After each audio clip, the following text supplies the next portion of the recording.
सम्पूर्णमा नमस्कार। फेरि पनि आज हाम्रो टोका भाग लिएको लागि एक एपिसोड सकियो। फेरि पनि हाम्रो सहयोग आएको कारणले गर्दाखेरि हामी फेरि उपस्थित भइसकेको यहाँहरू सम्पूर्णमा जानकारी गराउन चाहन्छु। आज धरानका विभिन्न सङ्घ संस्था समूहबाट हामीले सहयोग भइरहँदाखेरि आज धरान स्वतन्त्र नागरिक समाजको तर्फबाट हामीलाई सहयोग रकम जम्मा हामीलाई 2,37,715 रुपियाँ प्राप्त भएको छ। यहाँ सम्पूर्ण स्वतन्त्र नागरिक समाजका हाम्रो सदस्यहरूलाई श्रमदाताहरूलाई सम्पूर्णलाई हामीलाई हर श्रममा हामीले गरिरहेको विभिन्न मेयर हल्का साम्पाङको क्याम्पेन धरानमा भइरहँदाखेरि स्वतन्त्र नागरिक समाजले जहिले पनि अगुवाई काम गरिरहेको छ। यसो भन्दाखेरि यो अर्थ नलागोस् कि स्वतन्त्र नागरिक समाजले मात्रै गरिरहेको छ, हामीले गरेको छैनौँ भन्ने नहोस्। यहाँहरूको सम्पूर्ण विभिन्न सङ्घ संस्थाहरूले हामीले सहयोग गरिरहनु भएको छ।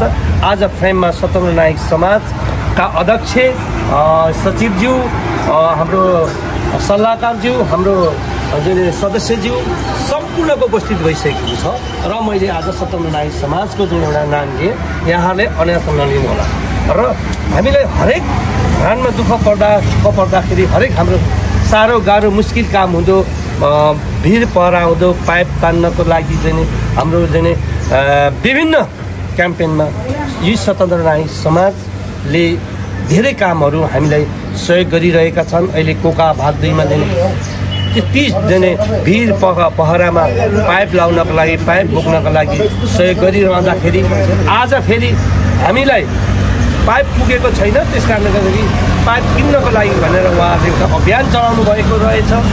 हामी नगर प्रमुख र सम्पूर्ण टिममै एउटा उहाँलाई धन्यवाद भन्न चाहन्छौँ र सम्पूर्णलाई हामीलाई पाइप किन्नको लागि सहयोग गर्नुभयो। तान्ने पनि भोलि तपाईँहरू नै हो र भोलि जाने लन्च गर्ने पनि तपाईँहरू नै हो। तपाईँहरूलाई नगर प्रमुखको तर्फबाट र हामी सम्पूर्णको तर्फबाट धेरै धेरै धन्यवाद भन्न चाहन्छु। र यहाँ डिटेल सबै नाम वाचन म सरस्वतीमा मेरो हाम्रो के अरे सचिवज्यू प्रेमजीले भनेर म हार्दिक अनुरोध गर्दछु। पछि मात्रै राख्छु।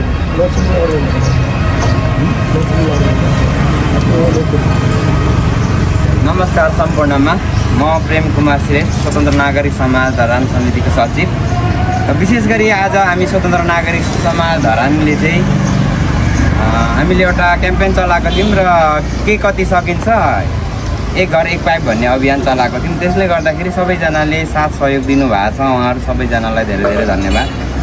र यसरी नै हामी सधैँ जोडिनु पाऊँ, टुटेर होइन फुटेर होइन जुटेर हामी काम गर्न पाऊँ, सहकार्य गर्न पाऊँ भन्दै विशेष गरी हामीलाई सहयोग गर्नुहुने हाम्रै स्वतन्त्र नागरिक समाजका पदाधिकारीज्यूहरूलाई म धेरै धेरै धन्यवाद दिन चाहेँ। र यसरी नै अब म सरासरी म नामावली वाचन गर्न चाहन्छु।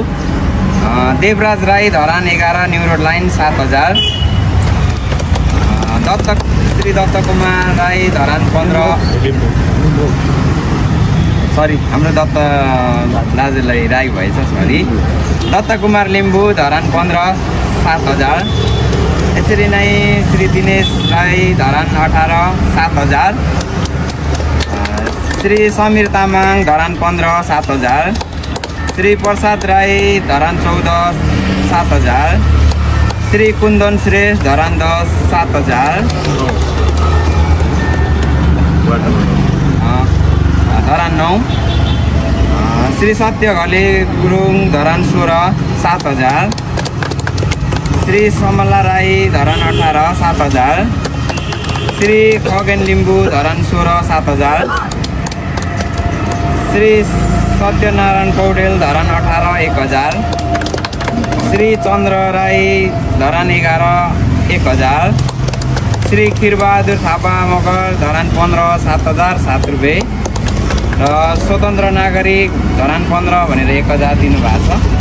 यसरी जम्मा चाहिँ र अझै यहाँ अब फेरि पनि नाम वाचनकै क्रममा छु, अझै बाँकी छ। र यसरी सहयोगदाता हुनुहुन्छ कान्ता राई एचके 21,000, रामप्रसाद राई धरान 16 15,000, श्री गणेश कुमार देवान धरान 12 28,000, श्री बिर्खबहादुर गुरुङ धरान 18 8,000, श्री पञ्चभक्त राई दमक 6 5,005, श्री कृष्ण कुमारी राई दमक 6 7,000, श्री याम गुरुङ पोखरा हाल युके 15,000। उहाँले चाहिँ बुवा आशु गुरुङ र आमा वीरमाया गुरुङको सम्झनामा पठाउनु भएको रहेछ। उहाँलाई धेरै धेरै धन्यवाद। र श्री मानबहादुर पङदाग धरान 19 14,000, श्री सङ्गम लिम्बू धरान 15 14,700, श्री दिलकुमार तामाङ धरान 8 हाल युए 7,005, श्री मन्दिरा राई इटरी 4 30,000 सहयोग गर्नुभएको छ। सबैजनालाई धेरै धेरै धन्यवाद। र यसरी हामीले अघि हाम्रो दिनेश दाजुले वाचन गरिसक्नु भएको छ। फेरि पनि भन्न चाहे टोटल हामीलाई सहयोग प्राप्त रकम चाहिँ 2,37,715। यो चाहिँ अध्यक्षज्यूको हातबाट र सबैजनाले अब एकपल्ट आएर अध्यक्षज्यूले नै दिनुको लागि म सबैजना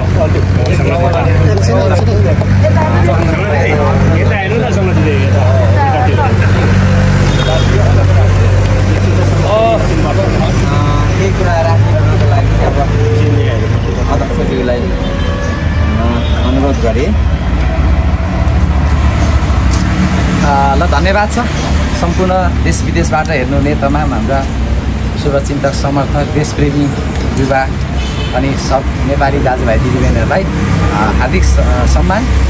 अनि आज चाहिँ हामीले हाम्रो यही कुरा चल्दै जाँदा हाम्रो संरक्षक हाम्रो दत्त कुमार मामा कता हुनुहुन्छ, अनि हाम्रो दिनेश दाईहरू अनि हाम्रो देवराज दाईहरू सबैजनाले चाहिँ अब हामी चाहिँ काम त गरिरहेका छौँ। तपाईँहरूले धेरैजनाले सहयोगहरू गरेको देखिरहनु भएको छ। सहयोग वाचन गर्ने उहाँहरू हुन्छ, सबै हुनुहुन्छ। अब हामी पनि हाम्रो संस्थाबाट मिलेर सबैजनाले सकेको सहयोग गरौँ। श्रमदान र काम र हाम्रो समय त हामीले अब देखेकै छौँ, त्यो तपाईँहरूले देखिरहनु भएको छ, त्यो मूल्याङ्कन गरि नै रहनु भएको छ। यद्यपि हामीले सकेको हामी सक्नेले जे जति सकिन्छ सहयोग गरौँ। र स्वतन्त्र नागरिक समाजको एउटा पहलमा चाहिँ केही रकम यो बुस्टर डोज भनेर अस्ति हामीले भनेका थियौँ। के भन्दाखेरि हामीलाई अत्यन्तै धेरै पाइपको खाँचो छ, अझै पनि खाँचो छ, किनभने हामी माइनसमा छौँ। यहाँ हाम्रो चाहिँ नि कोका 2 को प्रोजेक्ट म्यानेजर हाम्रो दत्त के अरे हाम्रो दिनेश दाई यहीँ हुनुहुन्छ। उहाँले भनिराख्नु भएको छ तपाईँहरूले अझै पनि सहयोग गर्नुहोस्। यो चाहिँ हामीले पहिलो खण्ड हो, अझ अरू पनि सहयोग आउँदैछन्। उहाँ पनि हामी फेरि दोस्रोचोटि पनि वाचन गर्नेछौँ। स्वतन्त्र नागरिक समाजको ब्यानरमा जतिजनाले सहयोग गर्नुभएको छ र हाम्रो सबैजना सदस्यहरू जोडिनु भएको छ, त्यहाँ चाहिँ हामीले के भनेको छ भने दत्त कुमार लिम्बू हाम्रो मामाले शिलालेखमा सबैजनाको नाम राखिदिने, 1,000 भन्दा माथि सहयोग गर्नेहरूलाई पनि हामीले सहयोग राख्ने। किनभने हाम्रो फेरि धेरैजना हाम्रो स्वतन्त्र नागरिक समाजमा पनि सहयोगहरू थुप्रै आउने हो, तर किन आएन भन्ने कुरालाई एउटा म सानो कुरा हुन्छ। किनभने हामीले तपाईँको टोलबाट पनि उठाएको छौँ, विभिन्न सङ्घ संस्थाबाट पनि उठाएको छौँ, सबैले हरेक मान्छेले पाइप किन्नलाई सहयोग गरेकै छ। अब यद्यपि हामीले चाहिँ लास्ट यसलाई चाहिँ अब फेरि एकचोटि बल गरौँ भनेर चाहिँ हामीले यसरी अन्तिम प्रयास गरिरहेका छौँ। यो अन्तिम प्रयासमा सबैजनाले साथ समर्थन दिनुभएको छ र दिनु हुनको लागि पनि म सबैजनामा अनुरोध पनि गर्न चाहन्छु। र अर्को कुरो चाहिँ यहाँनिर जतिजनाको वाचन गरिएको छ नामहरू, जस्तै यहाँ कतिले चाहिँ मलाई पठाउनु भएको थियो, कति यहाँ हाम्रो सचिवज्यूलाई पठाउनु भएको छ, त्यो रकमहरू सबै हामीले यहाँ कलेक्सन गरिरहेको छौँ। अब बाँकी फेरि थप रकमहरू आएका रकमहरूलाई आउने रकमहरूलाई हामी फेरि दोस्रोचोटि पनि दिनेछौँ। र अर्को कुरो अलिकति महत्त्वपूर्ण कुरो, हाम्रो साङ्गीतिक साँझ यही 29 चैत्र 29 गते चाहिँ भव्य साथ हुँदैछ। यो अत्यन्तै आवश्यकै परेर गरेको एउटा यो चाहिँ अभियान भएकोले गर्दाखेरि चाहिँ तपाईँहरू सबैजनाले मनोरञ्जनको साथमा विकासमा जोडिनका लागि पनि हामी सबैजनालाई आह्वान गरिरहेका छौँ।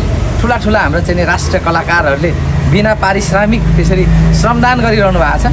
त्यो श्रमदान चाहिँ उहाँहरूले गरिराख्दाखेरि तपाईँ हामीले एउटा टिकट लिएर मनोरञ्जन साथ त्यहाँनिर श्रमदानै गरेको सम्झेर श्रमदान पनि त्यो एउटा सम्झेर तपाईँहरूले यो अभियानमा जोडिनको लागि म विभिन्न सङ्घ संस्था तथा तपाईँको चाहिँ धरानवासी धरानबाट बाहिर हुनुहुने सम्पूर्ण विकास प्रेमी नेपाली दाजुभाइ दिदीबहिनीहरूमा अपिल गर्दै मेरो छोटो भनाइ यहीँ राख्न चाहन्छु। धन्यवाद। धन्यवाद। मैले